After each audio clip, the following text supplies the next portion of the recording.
Assalamualaikum warahmatullahi wabarakatuh. Innal hamdalillah nahmaduhu wa nasta'inuhu wa nastaghfiruh wa na'udzu billahi ta'ala min shururi anfusina wa min sayyiati a'malina. Man yahdihillahu fala mudilla lahu wa man yudlil fala hadiya lahu. Asyhadu an la ilaha illallah wahdahu la syarika lahu wa asyhadu anna Muhammadan abduhu wa rasuluh. Ya ayyuhalladzina amanu taqullaha haqqa tuqatih wa la tamutunna illa wa antum muslimun. Ya ayyuhan nasu taqu rabbakumul ladzi khalaqakum min nafsin wahidah wa khalaqa minha zawjaha wa batha minhuma rijalan katsiran wa nisaa'a wattaqullaha alladzi tasaaluna bihi wal arham innallaha kana 'alaikum raqiba. Ya ayyuhalladzina amanu taqullaha wa qulu qawlan sadida yuslih lakum a'malakum wa yaghfir lakum dhunubakum wa man yuti'illaha wa rasulahu faqad faza fawzan 'azima. Amma ba'd, fa inna asdaqal hadithi kitabullah wa khairal hadi hadi Muhammadin sallallahu alaihi wasallam wa syarral umuri muhdatsatuha wa kullu muhdatsatin bid'ah wa kullu bid'atin dhalalah wa kullu dhalalatin finnar. Ma'asyiral muslimin, ikhwani fillah wa akhwati, bapak-bapak dan ibu-ibu rahimani wa rahimakumullah. Kita melanjutkan kembali pembahasan Al-Qawaidul Arba' oleh Al-Imam Muhammad bin Abdul Wahhab rahimahullahu taala dengan penjelasan dari Syekh Ad-Doktor Shalih Ibn Fauzan Al-Fauzan hafizahullahu taala. Kita sampai pada ucapan muallif, qala rahimahullah, berkata Syekh Muhammad bin Abdul Wahhab, i'lam arsyadakallahu li ta'atihi. Ketahuilah, semoga Allah membimbingmu untuk senantiasa taat kepadanya. Annal hanifiyata millata Ibrahim.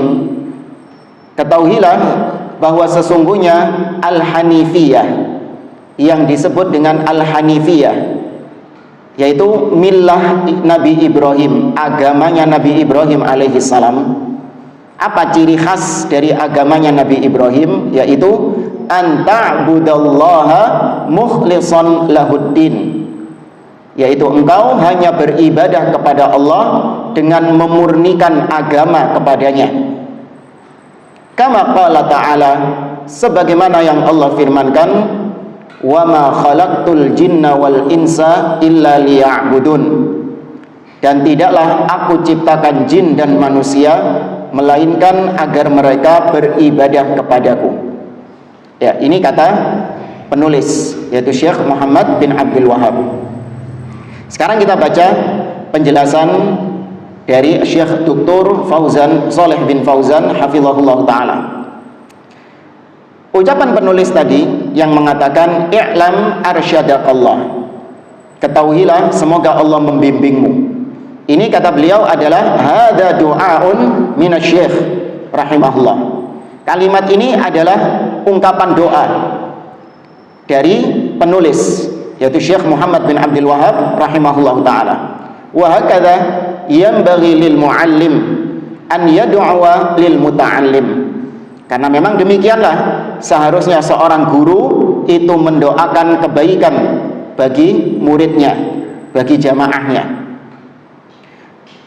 Baik, kemudian wa ta'atullahi maknaha, adapun tadi disebut ketahuilah semoga Allah membimbingmu untuk engkau supaya taat kepada Allah. Nah, yang dimaksud taat kepada Allah itu adalah imtithalu awamirihi wajtinabu nawahihi, yaitu dengan Anda mengerjakan, melaksanakan, merealisasikan perintah-perintah Allah dan menjauhkan dari larangan-larangan Allah. Itu yang disebut taat kepada Allah. Allah nyuruh sesuatu, kita kerjakan.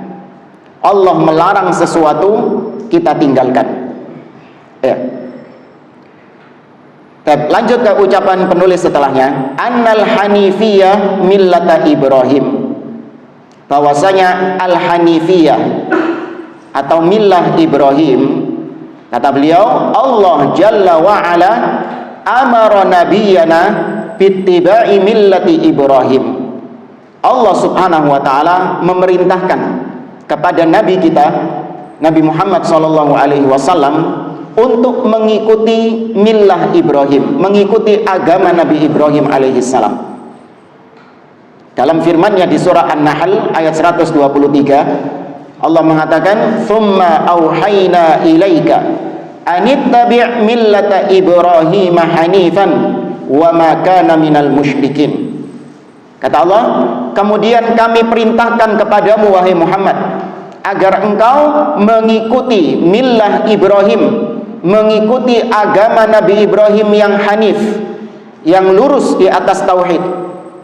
Wa ma kana minal musyrikin, dan sungguh Nabi Ibrahim itu sekali-kali bukanlah termasuk dari orang-orang berbuat syirik. Jadi Nabi kita Muhammad SAW diperintahkan oleh Allah untuk mengikuti nenek moyangnya. Ya, karena Nabi Ibrahim ini kan nenek moyangnya Nabi kita Muhammad SAW, bersambung nasabnya kepada Ismail bin Ibrahim. Ya, nasab Nabi kita Muhammad SAW bersambung kepada Nabi Ibrahim alaihissalam. Nah, Nabi Muhammad SAW diperintahkan untuk mengikuti agamanya Nabi Ibrahim, yaitu agama tauhid. Ya, agama yang hanya menyembah kepada Allah saja dan tidak mentolerir kesyirikan kepada selain kepada Allah Subhanahu wa taala. Wal hanifiyah, dan al hanifiyah yang dimaksud dengan hanifiyah millatul hanif, agama yang hanif, wa huwa Ibrahim alaihi salatu wassalam, dan itulah agamanya Nabi Ibrahim alaihi salam. Apa maksudnya al hanif? Al hanif huwa al muqbil 'ala Allahi al mu'ridu amma siwah. Ya, al-hanif itu maksudnya adalah yang hanya bertujuan kepada Allah, yang hanya menghadap kepada Allah saja, dan dia berpaling dari selain Allah Subhanahu wa taala. Jadi mek ngadep Allah tok, hanya fokus beribadah kepada Allah tok, dan dia menjauh, berpaling dari yang disembah selain Allah Subhanahu wa taala. Itu yang disebut hanif. Nanti akan dijelaskan, nggak cukup seorang muslim itu cuma nyembah Allah tok, tapi dia nggak berpaling dari sesembahan-sesembahan lain selain Allah. Dia nggak mengingkari sesembahan-sesembahan lain selain Allah. Nggak boleh. Saya kan cuma nyembah Allah tok, Ustaz.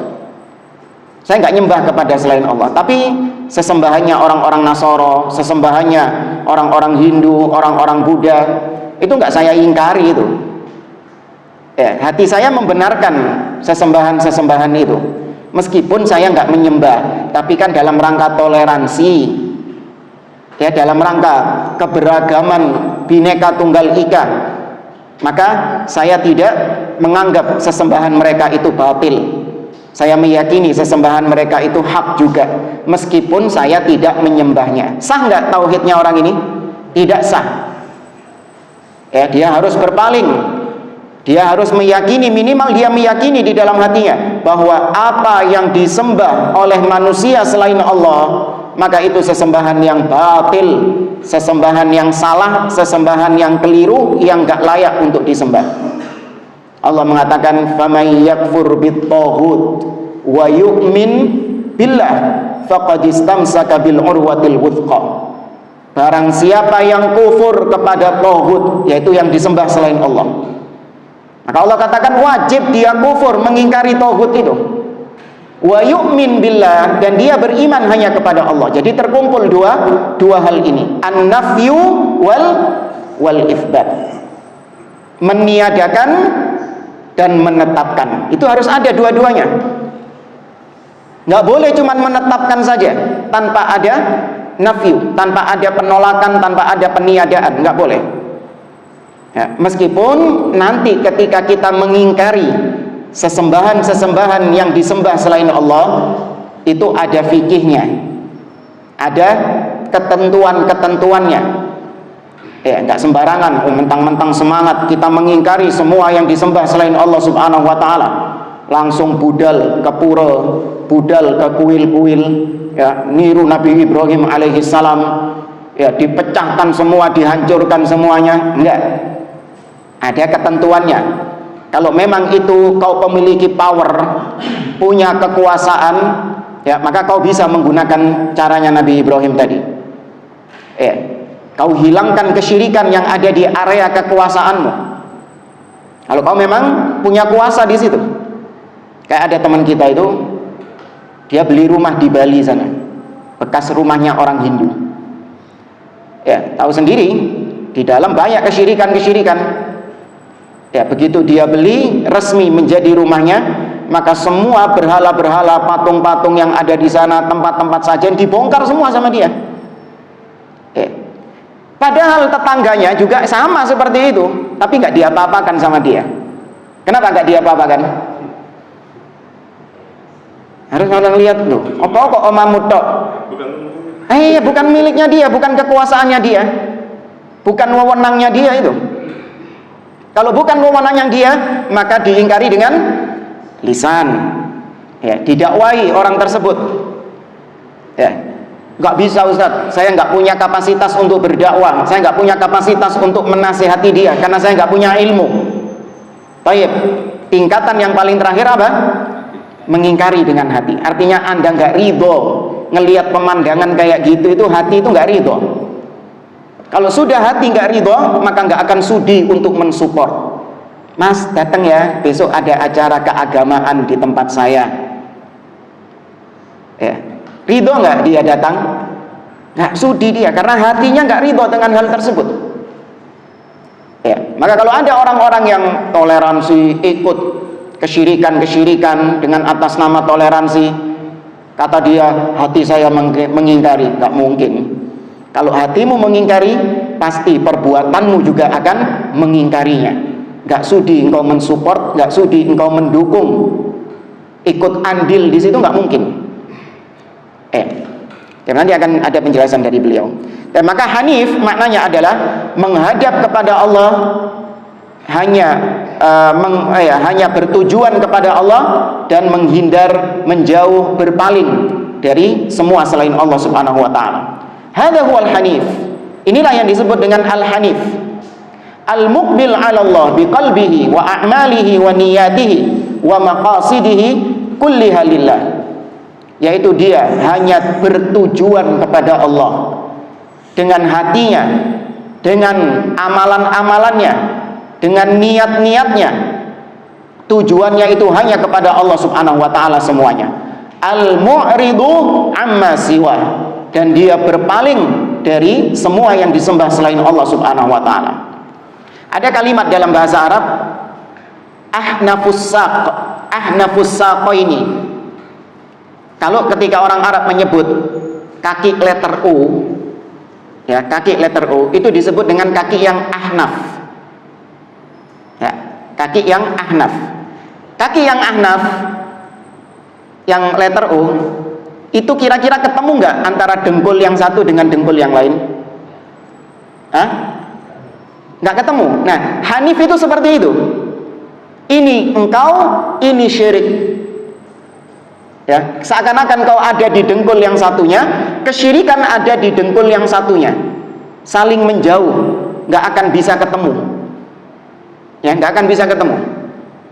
Seperti magnet yang di utara dan selatan, ya, nggak bakal ketemu. Kalau engkau hanif, nah demikian engkau dengan kesyirikan itu seperti itu tadi, seperti magnet itu tadi, nggak akan bertemu.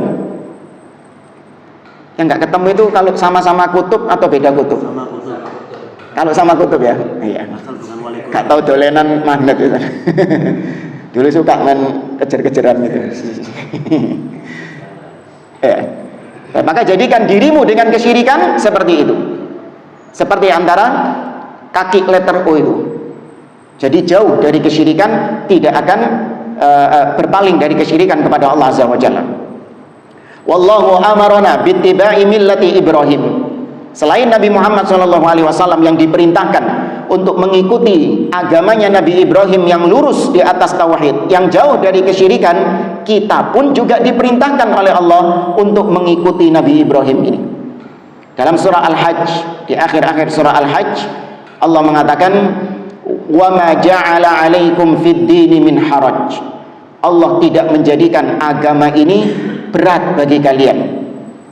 Ya, Allah tidak pernah menjadikan agama Islam ini agama yang berat di luar batas kemampuan kalian. Enggak, agama Islam agama yang mudah. Millata Ibrahim, millata abikum Ibrahim. Itulah millah bapak kalian, yaitu Ibrahim alaihissalam. Baik, wa millatu Ibrahim, sedangkan millah Ibrahim karakteristiknya, ciri khasnya adalah anta'budallaha mukhlishan lahuddin, yaitu engkau hanya beribadah kepada Allah saja dengan memurnikan ibadah itu hanya untuknya. Ya, kalau namanya dimurnikan berarti dihilangkan semua noda-noda, semua kotoran-kotoran yang menjadikan ibadah itu enggak murni untuk Allah, entah syirik akbar ataupun syirik asghar. Ya, nggak boleh dicampur, nggak boleh dimix. Sesekali dia nyembah Allah, tapi di lain waktu dia berdoa kepada selain Allah. Atau ketika dia beribadah tercampur dengan riya, sekian persen untuk Allah ibadahnya, tapi sekian persen yang lain untuk mencari popularitas, mencari pujian. Ini ibadah yang nggak ikhlas, nggak murni. Ikhlas artinya murni. Maka Allah perintahkan dalam surah Al-Bayyinah, wa ma umiru illa liya'budullaha mukhlishina lahuddin. Tidaklah mereka diperintahkan kecuali agar mereka beribadah kepada Allah, melaksanakan ibadah dengan ikhlas, dengan murni.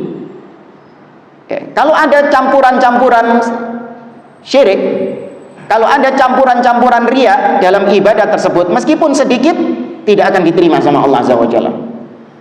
Allah mengatakan dalam hadits qudsi, Nabi SAW bersabda, Allah berfirman, "Ana aghna syuraka'i 'anil syirk. Faman 'amila 'amalan asyraka fihi ma'i ghairi taraktuhu wa syirka." Sesungguhnya aku, kata Allah, adalah zat yang tidak butuh sekutu-sekutu.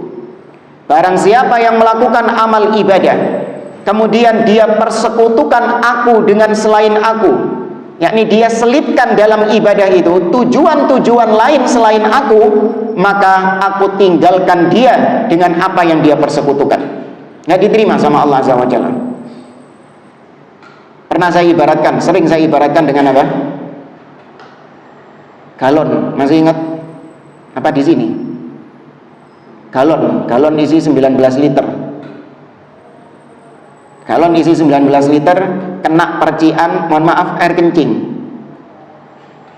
Ya, mau minum sampean? Bukan kena satu tetes ya, kena percikannya air kencing. Itu merusak yang 19 liter enggak? Merusak kemurnian yang 19 liter. Buang. Ya, tapi ya bisalah buat siram-siram kembang, siram-siram tanduran. Tapi nggak bisa dipakai untuk minum, nggak bisa dipakai untuk ya nyuci-nyuci atau apa, karena sudah tercampur kemurniannya tadi itu. Nah, demikian ibadah, meskipun puasanya untuk Allah, hajinya untuk Allah, ya, kemudian sholatnya untuk Allah, zikirnya untuk Allah, baca Qur'annya untuk Allah, tapi ketika ditimpa musibah, dia berdoanya kepada selain Allah, datang ke kuburan-kuburan keramat, wali-wali yang telah mati, minta kepada penghuni kubur. Kan cuma satu tok, Ustaz. Selainnya kan untuk Allah. Iya, yang lainnya tadi itu entek kabeh, rusak semuanya. Atau ketika beribadah 99,99% untuk Allah, 0,1% riya. Ya, maka yang menang yang mana? Yang 99,99% atau yang 0,1% yang menang? Yang mendominasi 0,1% itu yang menang. Bayang, kesyirikannya itu yang menang, kesyirikannya itu yang mendominasi. Ya, ibarat galon tadi itu. Satu percik merusak yang 19 liter galon itu tadi. Ya. Ini maksud daripada ikhlas, memurnikan. Hadhil hanifiyah, inilah yang disebut dengan al-hanifiyah. Ma qala an ta'budallaha faqat.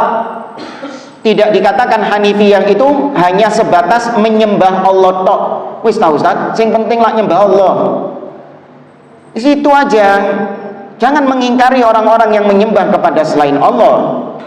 Jangan mensyirik-syirikkan orang-orang yang beribadah kepada selain Allah. Kau kalau mau nyembah Allah, sembah Allah tok. Nggak perlu kau mensyirik-syirikkan, mengatakan yang menyembah selain Allah itu salah, keliru. Nggak perlu, kata mereka. Benar nggak kayak gini jamaah? Nggak benar. Nggak cukup hanya menyembah Allah saja. Bal qala mukhlishan lahuddin, yakni wa tajtanib asyirk. Ditambahkan dengan kalimat harus ikhlas dalam menyembah Allah. Apa itu ikhlas? Yaitu kau menjauhkan diri dari kesyirikan, mengingkari kesyirikan, meyakini apa yang disembah oleh manusia selain Allah itu sesembahan yang batil. Harus ada itu. Ya, an-nafyu wal itsbat. La ilaha illallah.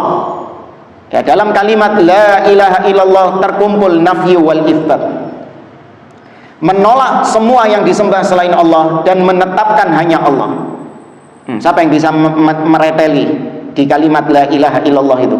Mana yang nafyu dan mana yang itsbat? Mana yang meniadakan sesembahan selain Allah dan mana kalimat yang menetapkan hanya Allah yang disembah? Dari kalimat la ilaha illallah. Siapa yang bisa mereteli? Yang nafyu dulu. La ilaha illallah. Itsbate. Entintekno kabeh. La itu nafyu. Ilahnya itsbat.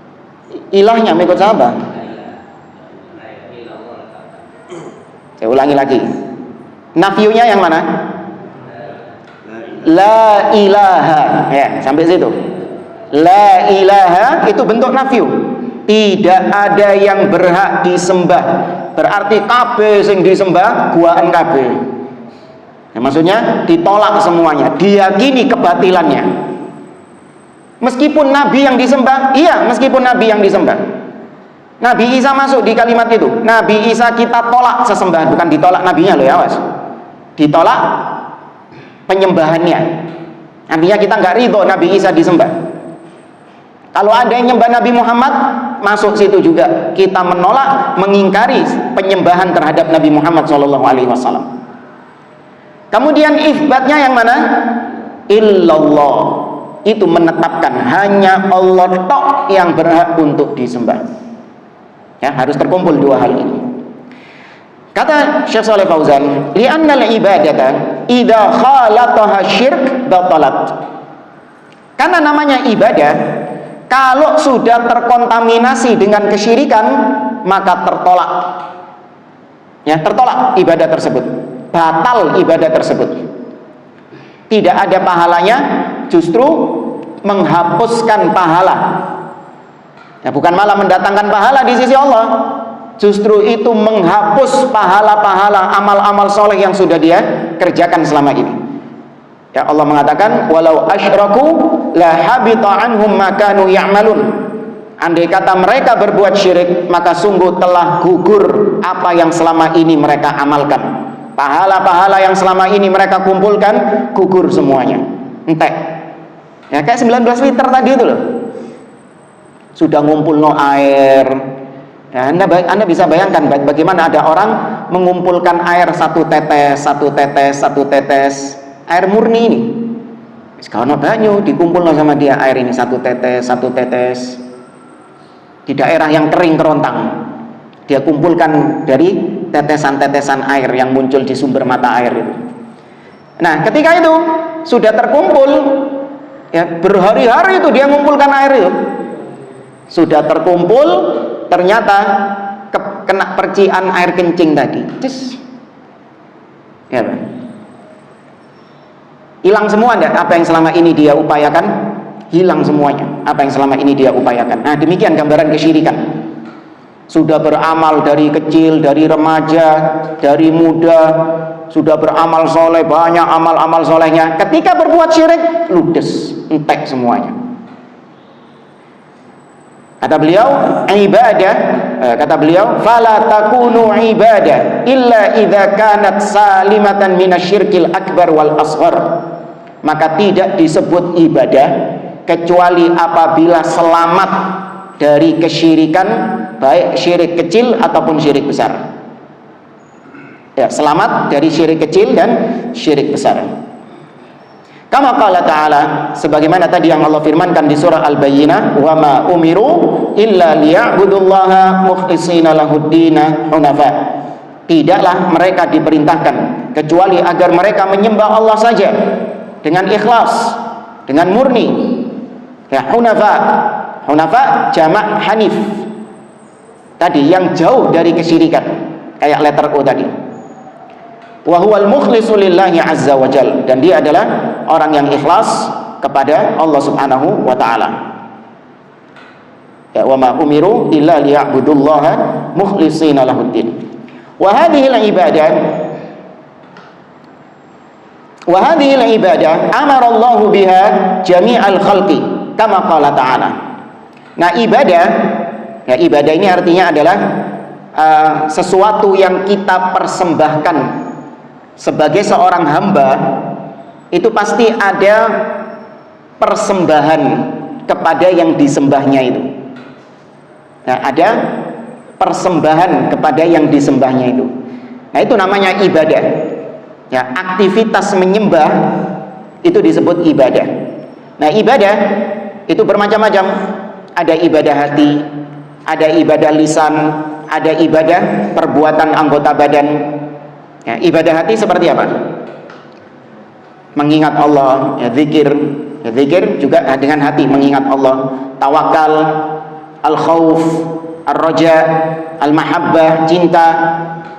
Ya, itu semuanya ibadah hati. Ibadah lisan, ya seperti zikir dengan lisan. Bertasbih, bertahmid, bertakbir, membaca Al-Quran. Ya, adapun ibadah anggota badan seperti sholat, puasa, haji, dan yang lainnya, itu semua bentuk ibadah.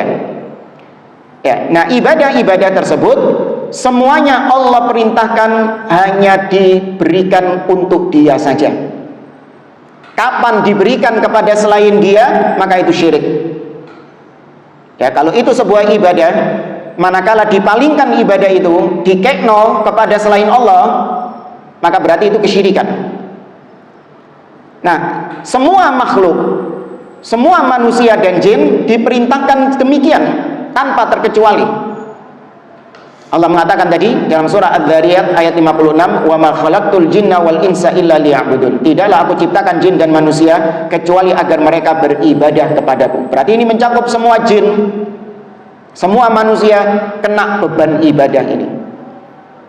Ya, secara syariat Allah tentukan, Allah kehendaki mereka harus beribadah kepadaku. Namun secara kauni, secara takdir, Allah berikan kebebasan kepada makhluk-makhluknya untuk memilih antara beribadah kepadanya atau tidak beribadah kepadanya. Ya enggak? Kita diberi pilihan enggak jamaah di dunia ini? Tadi ketika azan maghrib berkumandang, hayya 'alas shalah, sampean dijak salat. Apakah Anda dipaksa? Artinya tubuh Anda dengan sendirinya bergerak menuju ke masjid? Atau Anda bisa berpikir untuk menentukan antara saya sholat atau enggak sholat? Bisa menentukan. Ya, enggak dipaksa sama Allah Subhanahu wa taala. Makanya Anda lihat ada orang-orang yang melaksanakan sholat, ada yang tidak melaksanakan sholat. Ketika puasa, ada yang berpuasa dan ada yang tidak berpuasa. Ketika disuruh untuk beriman, ada yang mukmin dan ada yang kafir. Ketika disuruh untuk ittiba, mengikuti Nabi SAW, ada yang mengikuti Nabi, namun ada juga yang suka berbuat bid'ah. Ya, secara kauni Allah jadikan manusia punya choice, punya pilihan untuk menentukan apa yang dia kehendaki itu. Tapi secara syar'i Allah suruh mereka semuanya untuk beriman, untuk taat, untuk beribadah kepada Allah Subhanahu wa ta'ala. Bisa dipahami perbedaannya jemaah? Ya. Beda sama musibah, beda sama takdir yang sifatnya itu manusia tidak diberi pilihan. Kayak kecelakaan misalnya. Ya. Kecelakaan itu bisa milih nggak? Musibah, banjir, kemudian tsunami gitu. Bisa milih nggak seseorang? Nggak bisa milih. Mau nggak mau dia terima takdir Allah Azza wa Jalla. Ya, mau nggak mau dia menerima hal tersebut. Sakit misalnya, apa ketika sakit dapat tawaran gitu, gelem loro tagak gitu. Suruh milih gitu antara sakit atau tidak? Enggak. Ya, kalau sholat disuruh milih, hayya, diajak kita untuk sholat, hayya 'alas sholat, ayo sholat. Nah, kalau sakit ada gitu, hayya 'alal marad, mari kita sakit. Nggak ada pilihan gitu. Baik. Maka aku tidaklah menciptakan jin dan manusia kecuali hanya untuk beribadah kepadaku. Wa makna ya'budun, yang dimaksud ayat tadi illa liya'budun, maksudnya ya'budun adalah yufriduni bil ibadah, menyendirikan aku dalam ibadah. Itu maknanya ya'budun, yaitu menjadikan Allah ijenan, dewian, sendirian dalam masalah ibadah. Ya, makna tauhid itu adalah mensatukan Allah, bukan menyatukan, enggak. Kalau menyatukan itu berarti nge-mix, ya kan? Ini stroberi, mangga, apel, jambu. Nah, itu menyatukan, terus di jus, mix. Nah, itu namanya menyatukan.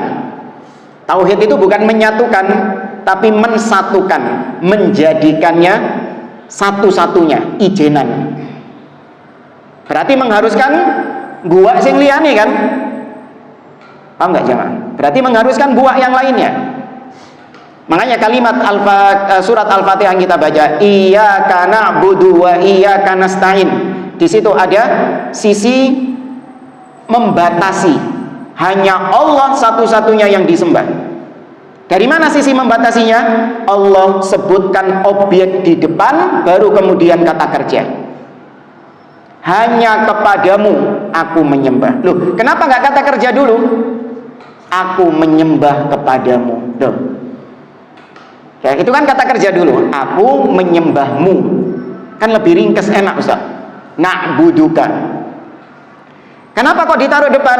Iyyaka, kepadamu. Na'budu, kami menyembah. Kenapa kok ditaruh di depan gitu? Nah, ini dalam bahasa Arab al-hasr, membatasi. Menyembah hanya untuk Allah Subhanahu wa taala, disendirikan, mengkhususkan ibadah untuk Allah. Berarti mengharuskan yang lain gak oleh melbu. Ya. Anda punya ruangan. Ya kan? Anda punya ruangan, di situ ruangan khusus buat Anda. Taruh di situ tulisan, ruangan ini khusus buat saya, dilarang masuk selain saya, selain fulan. Maka berarti kalau ada selain fulan yang mau masuk situ, diopokno? Diusir. Biasanya di tempat-tempat kantor itu dilarang masuk selain karyawan. Berarti dikhususkan di situ buat karyawan saja. Kalau ada selain karyawan masuk situ, diapakan? Diusir sama satpamnya. Ruangannya bos, ya dilarang masuk selain bos. Kalau ada yang masuk di situ selain bos, berarti diusir. Maka ibadah ibarat seperti itu. Ibadah itu khusus buat Allah. Ono sing mlebokno. Kalau ada yang memasukkan di situ selain Allah, hatta Nabi Muhammad SAW diusir. Nggak boleh Nabi Muhammad SAW masuk situ. Kalau Nabi saja nggak boleh masuk situ, apalagi selain Nabi SAW. Ya. Maka menyendirikan Allah dalam beribadah kepadanya. Fal hikmatu min khalqil khalq. Maka hikmah, tujuan Allah menciptakan makhluk, menciptakan jin dan manusia, annahum ya'budunallaha azza wa jalla mukhlishina lahuddin, agar mereka beribadah kepada Allah mukhlishina lahuddin, dengan mengikhlaskan ibadah hanya kepadanya saja. Ya, mukhlisin, jamak dari mukhlis. Berarti kalau Pak Mukhlis banyak, nah itu disebut mukhlisin gitu. Ya, kumpulan-kumpulan Pak Mukhlis itu disebut mukhlisin. Minhum man imtathala wa minhum man lam yamtathil. Ketika Allah menciptakan jin dan manusia, Allah tujuannya agar mereka semua beribadah kepada Allah. Namun ternyata ada di antara mereka yang beribadah kepada Allah, tapi ada juga nggak manusia dan jin yang nggak beribadah kepada Allah? Ada. Bukan karena Allah nggak mampu menjadikan mereka semua itu beribadah kepadanya saja. Kalau Allah mau nih, Allah mampu nggak menjadikan manusia ini semuanya beriman kepadanya? Bisa enggak? Bisa. Allah ala kulli syai'in qadir. Ya, tapi Allah jadikan manusia itu ada yang mukmin, ada yang kafir, ada yang taat, ada yang bermaksiat, ada yang ahlus sunnah, ada yang ahlul bid'ah, dengan segala hikmahnya, yaitu untuk keseimbangan, balance. Ya, karena sesuatu itu tidak akan bisa dikenali kecuali dengan lawannya. Paham nggak jamaah? Sesuatu itu tidak akan bisa dikenali kecuali dengan lawannya. Anda tahu fulan itu baik, fulan ini baik. Kenapa Anda katakan fulan ini baik? Karena ada yang jahat, ada yang buruk. Ya, karena ada lawannya, maka dia semakin naik ke permukaan, dia semakin terbedakan. Ya. Anda tahu dari mana kalau ini warna putih? Ada yang lain. Karena ada warna lain, jemaah. Ya, kalau nggak ada warna lain, Anda tidak mengenali ini sebagai putih. Apa maksudnya? Anda tidak akan mengenali ini sebagai putih. Anda kenal ini sebagai warna putih karena adanya warna merah, adanya warna hitam, ada warna hijau dan yang lainnya. Nah, demikian juga orang yang bertauhid. Dia tidak akan menjadi orang yang bertauhid kecuali kalau ada lawannya, yaitu pelaku-pelaku kesyirikan itu. Ini hikmahnya. Ya, untuk keseimbangan itu tadi. Sebagaimana kalau kita melihat apa jadinya kalau semua manusia itu kaya raya semuanya. Nggak ada yang kerja. Nggak ada yang kerja. Berhenti dunia ini. Ya kan? Berhenti dunia ini, nggak ada yang bekerja. Dengan segala hikmahnya itu, Allah memang berlakukan ada kutub positif dan ada kutub negatif. Lakinnal hikmah min khalqihim hiya hadhi. Namun tujuan Allah secara asal Dia ciptakan jin dan manusia, tujuannya hanya untuk beribadah kepadanya. Maka kembali ke tujuan ini.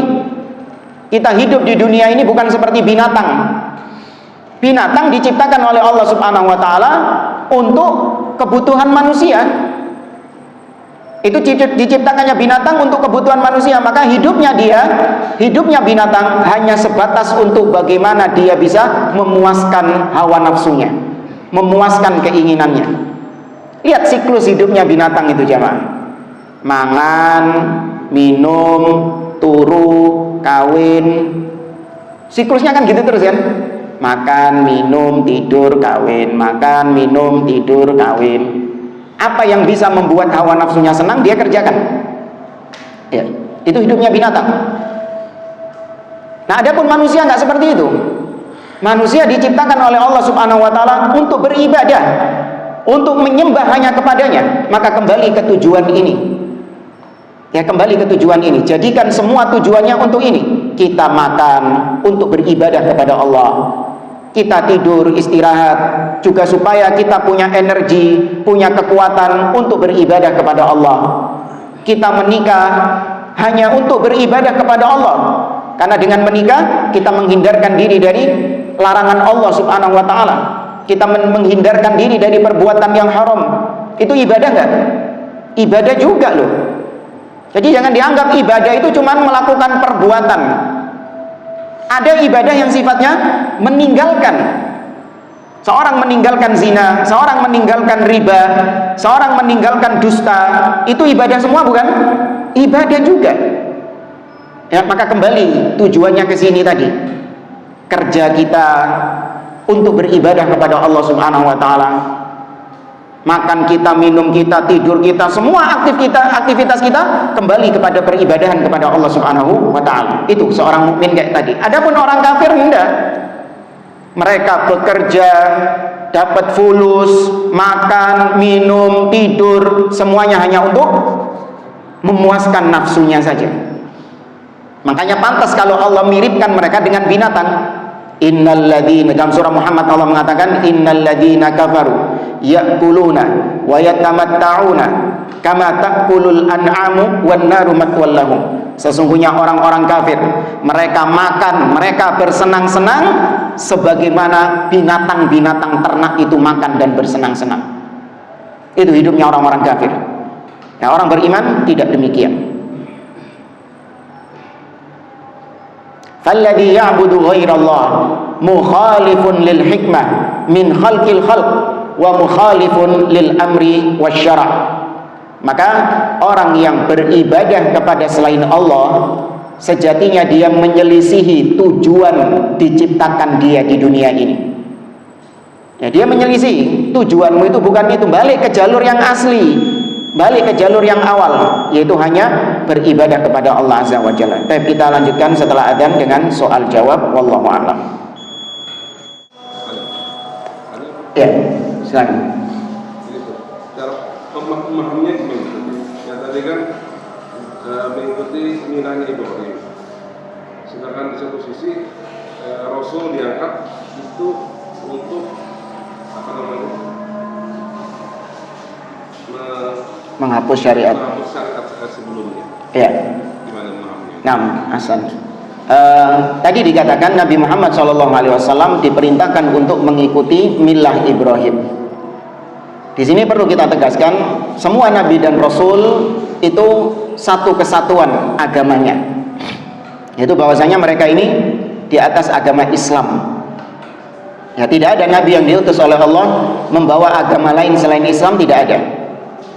Namun Islam di sini adalah Islam dalam artian secara umum. Yaitu sebagaimana kata Syekh Muhammad bin Abdul Wahhab dalam kitabnya Al-Usulul Thalatha, Islam secara umum artinya adalah al-istislamu lillahi bit-tauhid wal inqiyadu lahu bit-ta'ah wal bara'atu minasyirki wa ahlihi. Makna Islam secara umum adalah berserah diri kepada Allah dengan mentauhidkannya, kemudian tunduk kepada Allah Subhanahu wa taala dengan melakukan ketaatan-ketaatan kepadanya, dan berlepas diri dari kesyirikan dan pelaku-pelaku kesyirikan. Ini Islam secara umum. Semua nabi dan rasul di atas Islam ini. Adapun Islam secara khusus itu adalah agama yang diturunkan kepada Nabi Muhammad SAW berupa syariat-syariatnya, hukum-hukumnya. Ya, maka berbeda antara nabi yang satu dengan nabi yang lain. Kalau hukum-hukumnya, halal haramnya, kemudian sholatnya, puasanya, itu beda antara nabi yang satu dengan nabi yang lain. Allah yang maha mengetahui mana hukum-hukum yang lebih pas bagi umat di zaman Nabi tersebut. Itu Allah yang lebih mengetahuinya. Makanya syariat Nabi Adam beda sama syariat nabi-nabi setelahnya. Nih contoh saja ya. Dulu di zaman Nabi Adam, boleh nggak kakak menikah dengan adik? Hah? Kalau nggak boleh, nggak ada kita. Ya kan? Antara anak-anaknya Nabi Adam ini kan saling menikah satu dengan yang lain. Dibolehkan di zaman tersebut, syariatnya membolehkan karena kondisinya memang mengharuskan demikian. Namun setelah itu tidak lagi diperbolehkan, diganti syariatnya sama Allah. Maka pernikahan dengan saudara haram hukumnya. Dulu di zaman Bani Israel ada syariat Sabat. Hari Sabtu gak boleh kerja. Hari Sabtu harus secara total beribadah saja seharian. nggak boleh melakukan aktivitas-aktivitas lain di luar ibadah, nggak boleh. Ada dulu dalam syariatnya Nabi Musa alaihissalam. Kemudian di zaman Nabi Isa, syariat itu sudah tidak diberlakukan lagi, karena Allah lebih tahu kondisi manusia di zaman setelahnya. Nah, maka ketika disuruh mengikuti millah Nabi Ibrahim, mengikuti millahnya Nabi Ibrahim alaihissalam, itu berarti Islam yang mana? Yang pertama secara umum atau secara khusus? Yang secara umum. Itu yang disuruh mengikuti Nabi Ibrahim. Karena tauhid Nabi Muhammad dengan tauhidnya Nabi Ibrahim sama atau beda? Sama. Ya, sama yang disembah. Berarti Nabi Musa, Nabi Isa juga ada perintah ke sana ya? Iya, kenapa disebut Ibrahim? Kenapa Nabi kok nggak disuruh mengikuti milahnya Ishak? Ya, milahnya Nabi Musa, milahnya Nabi Isa, kan katanya sama semua Islam itu. Maka dijawab oleh para ulama, dikarenakan Nabi Ibrahim ini adalah Abul Anbiya, sosok yang dihormati oleh Yahudi dan Nasara dan Muslim.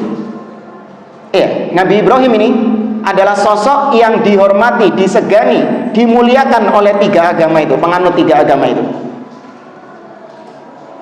Dan mereka semua mengklaim bahwasanya agama kami adalah agama Nabi Ibrahim alaihissalam. Ngeklaimnya seperti itu. Yang Nasara mengatakan Nabi Ibrahim itu agamanya kayak kita, nyembah Yesus. Tuh. Padahal antara Nabi Isa dengan Nabi Ibrahim disian sopo? Nabi Ibrahim dulu, kok bisa dikatakan Nabi Ibrahim menyembah Nabi Isa alaihissalam? Sama juga orang-orang Yahudi mengatakan agamanya Nabi Ibrahim itu adalah seperti kita ini, Yahudi. Nah, Nabi Musa sama Nabi Ibrahim duluan mana? Duluan Nabi Musa alaihissalam. Mereka mengklaim Nabi Ibrahim agamanya mengikuti Tauratnya Musa. Taurat itu baru ada setelah Nabi Ibrahim alaihissalam. Loh, Nabi Muhammad kan sama saja, Ustaz. Nabi Muhammad munculnya lebih belakang daripada Nabi Isa dan Nabi Musa. Maka kita jawab iya. Namun yang disuruh mengikuti Nabi Ibrahim itu tauhidnya.